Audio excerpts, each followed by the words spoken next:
शुक्राना, अनंतम शुक्राना गुरुजी। गुरुजी की प्यारी प्यारी संगत को जय गुरुजी।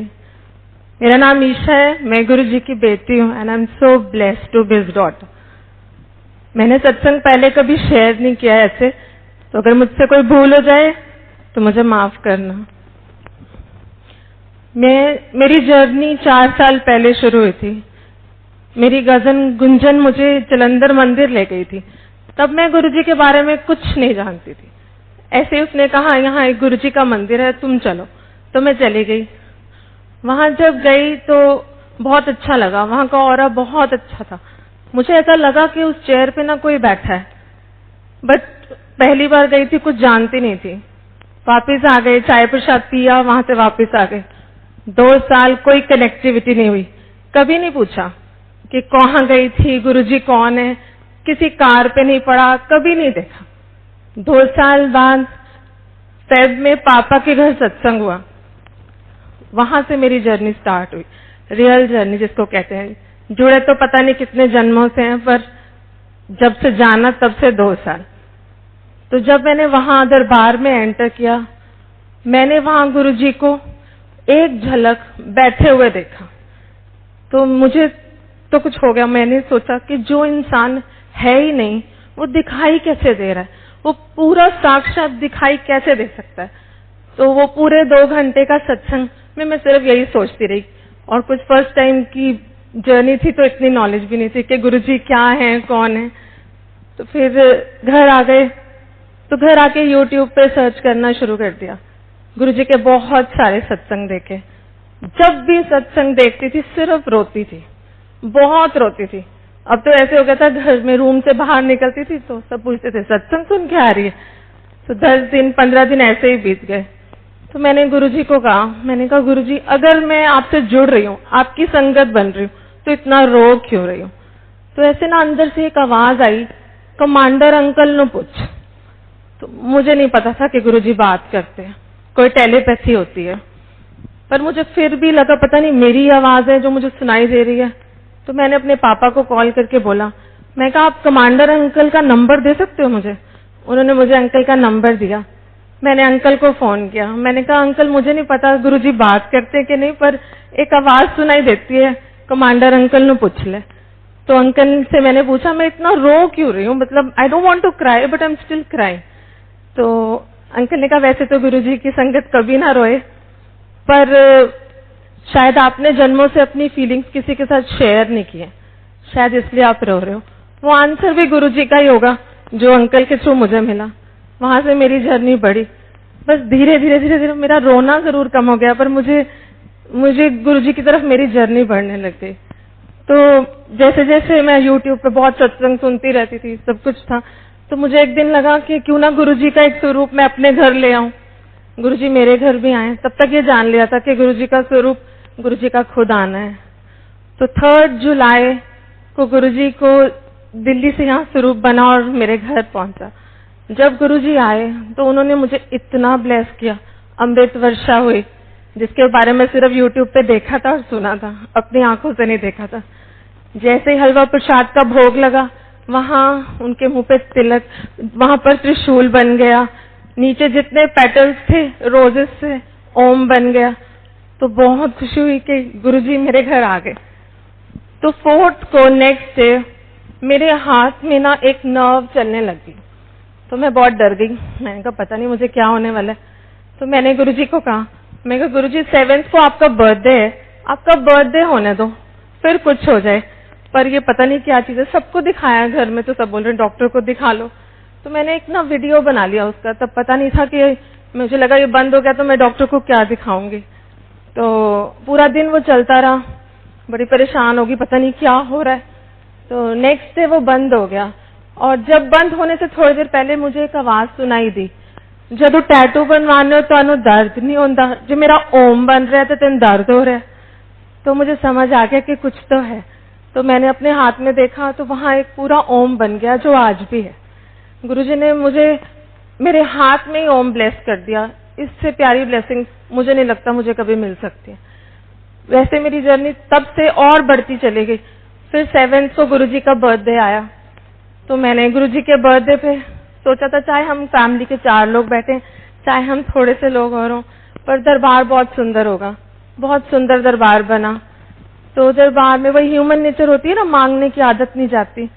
तो जब गुरुजी का केक कटा तो मैंने कहा गुरुजी अगर आपने केक काट दिया है ना तो इतने सारे रोजेज हैं ऊपर, आप एक फ्लावर गिरा दो नीचे, मुझे पता लग जाएगा कि आपने मेरा केक काट दिया। तो मैंने सिर्फ अभी बोला ही था और ऊपर से 2 फ्लावर्स गिर गए। तो पीछे से मेरी बुआ पापा सब बोल रहे हैं वो देखो फ्लावर्स गिर रहे हैं ऊपर से। मैंने कहा आपके लिए फ्लावर्स गिर रहे हैं, मेरा आंसर है। इतनी जल्दी कौन सुनता है? कोई नहीं सुनता, गुरुजी के सिवा तो कोई नहीं सुन सकता। तो ऐसे ही जर्नी बढ़ती चली गई। मेरी मदर इन लॉ को एक प्रॉब्लम हो गई, trigeminal neuralgia, it's a nerve disorder. बहुत पेन में वो थी, बहुत ही पेन में। मैं गुरुजी से दिन रात अरदास करती थी, गुरुजी मम्मा को ठीक कर दो। मांगना नहीं चाहिए मुझे मालूम है, लेकिन माँ को दर्द में देखो तो you will always ask for. मैं कहा मम्मा को ठीक कर दो। तो एक दिन वो लोग उनका प्रोसीजर होना था तो वो बॉम्बे गए थे उसके लिए। तो मैं सो रही थी दोपहर को 1:30 बजे। तो गुरुजी ने मुझे उठा दिया, बोलते चल मैं तेरी माँ नाल चले आ देख। तो मैं उठ गई, मैंने पापा को फोन किया तो पापा ने बोला वो उनको ना अभी अभी ऑपरेशन थिएटर में ले गए। तो जब मम्मा वहां से लौटी तो मुझे तो बता दिया था गुरुजी ने कि मैं साथ जा रहा हूँ। जब वो वहां से आए तो उन्होंने मुझे बोला ईशा जब उस मशीन में मैं गई ना तो मुझे लगा कि मैं ये प्रोसीजर करा ही नहीं सकती। और उतनी देर में एक वाइट लाइट आई, गुरुजी का स्वरूप दिखा और डॉक्टर कहता है द प्रोसीजर इज डन। ऐसे हैं हमारे गुरुजी। मतलब आप देखो ऐसे कैसे हो सकता है, वहां मुझे उठा रहे हैं और उधर उनको इतना ब्लेस कर रहे हैं। इतना ही नहीं, उन्होंने जब मैं बड़े मंदिर गई उनका शुक्राना करने तो फिर वहां पर गुरुजी का स्वरूप लगा हुआ था। मैं अपनी मदर के साथ गई थी तो मम्मा कहती है ईशा पीछे देखियो गुरुजी का नया स्वरूप है और फेस पे इतनी लाइंस हैं, ये कैसे पॉसिबल है? मैंने पीछे मुड़ के देखा, पूरे फेस पे इतनी सारी लाइंस। तो मैंने जैसे ही टर्न किया तो गुरुजी ने मुझे बोला देख तेरी मां नू ठीक कर देता, 10% ओनू कटने पैने, 90 मैं ले ले। और वो वही नर्व थी, वही साइड थी जिस साइड मेरी मदर इन लॉ को इतना पेन होता था। और जब जाने लगे बड़े मंदिर से पलट के देखा तो कोई लाइन नहीं थी फेस पे, कोई भी चीज नहीं थी। ऐसे गुरुजी ने इतना ब्लेस किया, बहुत ब्लेस किया। मतलब एक गुरुजी की संगत है प्राची, मैंने उसे सिर्फ यूट्यूब पे देखा। सुनती तो मैं बहुत सत्संग हूँ, लेकिन जब भी उसका सत्संग सुनती उसको बहुत प्यार आता था। तो मैं गुरुजी को कहती थी क्या कनेक्टिविटी है इसके साथ? तो कहते थे पिछले जन्मादि बहन है, कदे ना कदे मिलेगी। आज तक बात नहीं हुई है, मिली नहीं हूँ, पर जानती हूँ क्योंकि गुरुजी ने बोला है तो कुछ तो है। तो एक दिन ना हमारे यहाँ मंथली सत्संग होता है सीवन में, तो वहां मैं गई तो मैंने गुरुजी को कहा, मैंने कहा प्राची को तो इतने बटरफ्लाई रूप में दर्शन देते हो, मुझे तो कभी नहीं दिखाते, मुझे भी कभी दर्शन दे दो ऐसे। मेरे बोलने की देर थी और रूम के अंदर सत्संग हो रहा है, बटरफ्लाई कहाँ से आ सकती है? इतनी सुंदर बटरफ्लाई गुरुजी के स्वरूप पे आके बैठ गई। तो मैंने सोचा फटाफट से पापा को भी बोल देती हूँ, पापा देखो गुरुजी के। तो जितनी देर में बोलती उतनी देर में वो चीज खत्म हो गई। मैंने कहा ये तो गलत बात है, इतनी सी झलक से तो मेरा दिल ही नहीं भरा। आप बिलीव नहीं करोगे, मैंने सिर्फ बोला और वो बटरफ्लाई फिर से आ गई। ऐसे इतना तो मुझे लगता है गुरुजी के सिवा तो कोई सुन ही नहीं सकता। और मैं शुरू से ना शिव भक्त हूँ, 7 से 16 सोमवार के व्रत रख रही हूँ। जब गुरुजी से जुड़ती चली गई तो बड़ा लगता था कि भोलेनाथ को मानती हूँ, अब इधर इतना अट्रैक्ट हो गई हूँ, तो थोड़ा दिल में फिर भी कहीं ना 1% था। तो एक दिन उसी सत्संग में, मंथली सत्संग में मैं जा रही थी, तो घर से निकलते निकलते गुरुजी कहते आज अपनी अक्खा खोल के बैठी।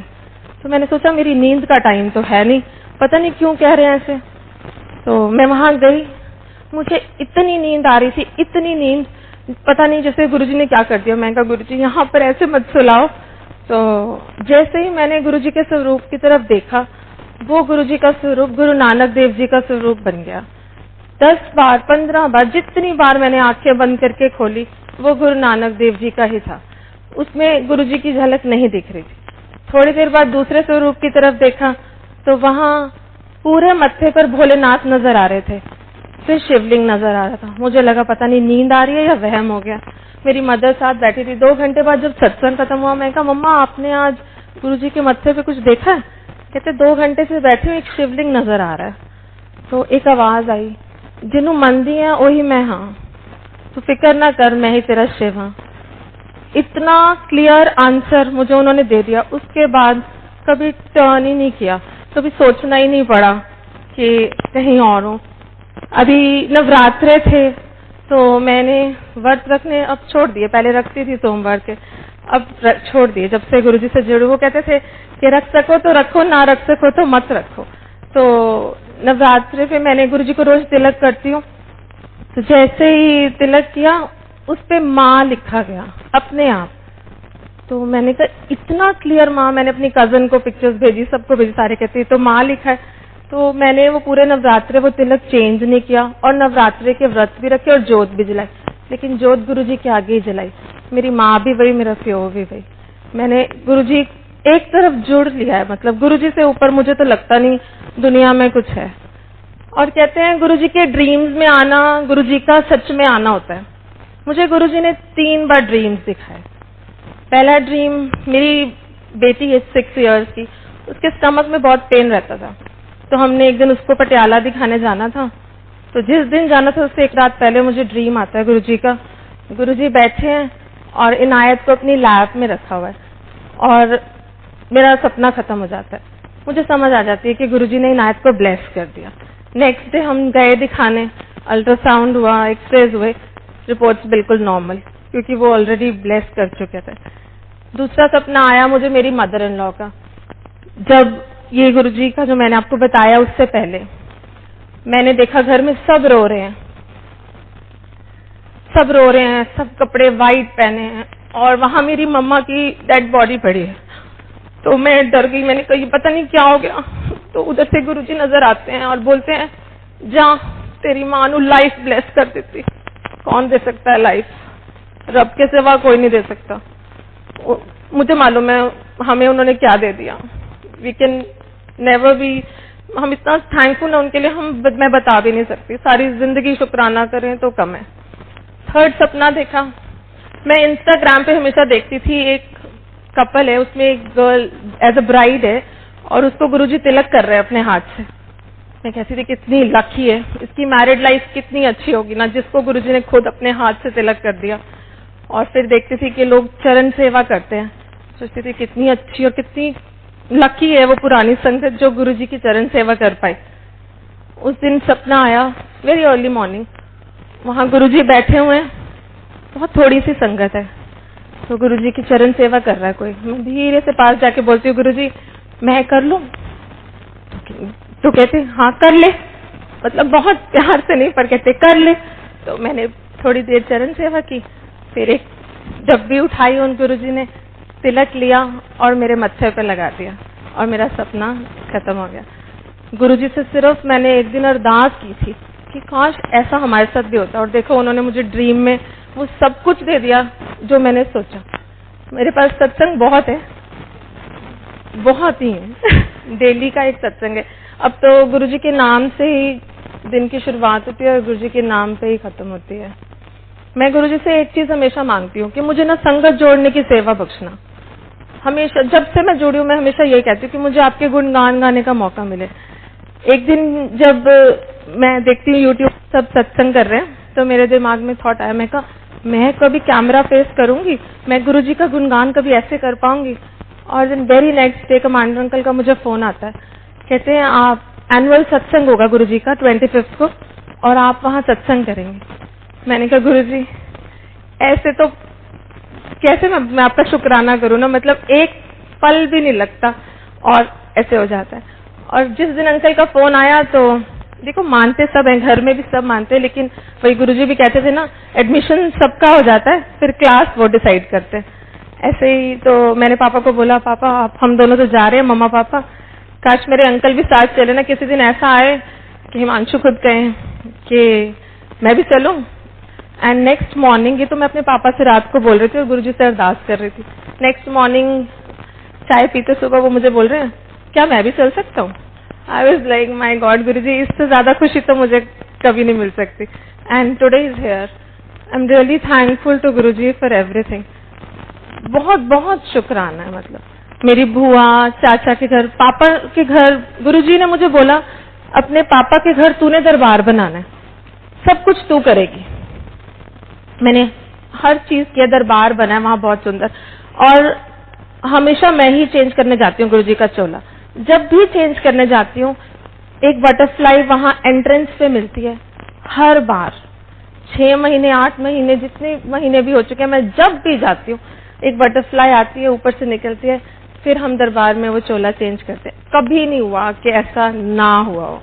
फिर एक दिन मैं सो रही थी तो कहते हैं जो पापा के घर दरबार बना है ना वही चाचू के घर बनेगा, बनाएंगे वो खुद, तूने सिर्फ गाइड करना है।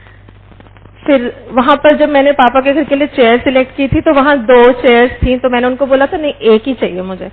और 10 दिन बाद ही मैंने उनको फोन करके बोला नहीं वो दूसरी चेयर भी हमारे ही घर आएगी, प्लीज उसे सेल मत करना।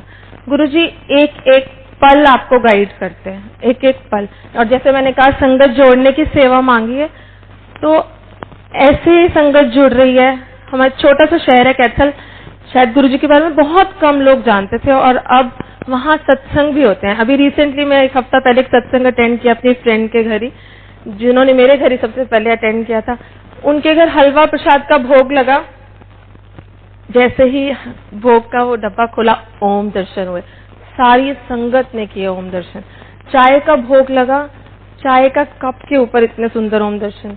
मतलब इतनी ब्लेसिंग्स, आप सिर्फ सोचो और वो हो रहा है। मेरी एक फ्रेंड है फाजिलगांव रहती है, उसको गुरुजी के बारे में कुछ नहीं पता था। मैंने उसे फोन पे बताया, मैं कहा इससे ऊपर कोई दुनिया ही नहीं है। और आज वो इतनी ब्लेस्ड है, उसको इतनी गुरुजी ब्लेसिंग्स दे रहे हैं। उसने एक छोटा सा स्वरूप अपने घर में रखा है, और ना बड़े मंदिर कभी आई है ना कभी ऐसे डुगरी गई है, लेकिन गुरुजी उसको इतना ब्लेस कर रहे हैं।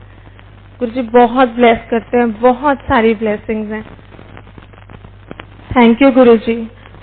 आज के लिए, हमेशा के लिए शुक्राना, शुक्राना, अनंतम शुक्राना। गुरुजी हम सबको ऐसे ही ब्लेस करते रहे, हमारे साथ रहें। शुक्राना।